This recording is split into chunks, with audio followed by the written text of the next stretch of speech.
Hi class, today in art we're going to be doing a cool project that involves spraying some paint and our hands and something called negative space. In art, negative space means the area around the outside of the main figure in a piece. In this sculpture, the negative space is all of the beautiful shapes that happened around the outside of the sculpture.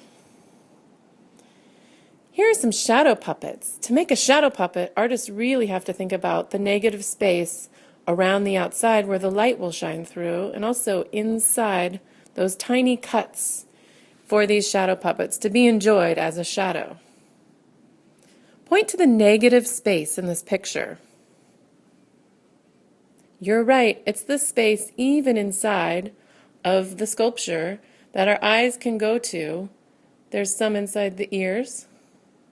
Negative space is that space around the subject. So this is a sculpture in downtown Southeast Portland. Here, the artist was thinking about negative space and showing us kind of the ghost of where a building once was. And where there would normally be negative space is actually some positive space sculpture. They kind of switch things around on us. So this beautiful wall of art is actually the oldest cave art we have ever found. It's in Indonesia, and it's about 40,000 years old. We think that cave people at that time were using natural pigments from rocks and blowing it through something like a piece of grass that was like straw and blowing it through their fingers to make beautiful art. Isn't it gorgeous?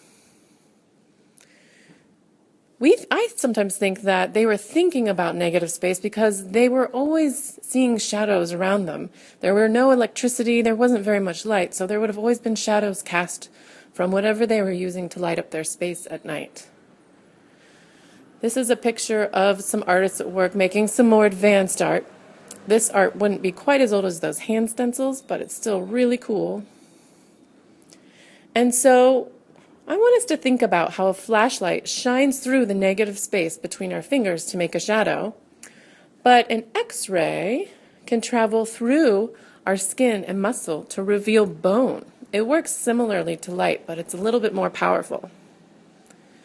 This is an X-ray, and you can point to the negative space here.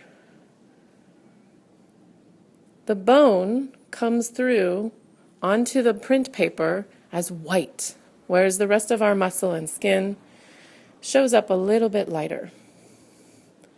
And this is a picture of the art that we'll be making. Today we'll be doing the ghost hand part, and tomorrow we'll be adding the bones. Point to the negative space in this picture.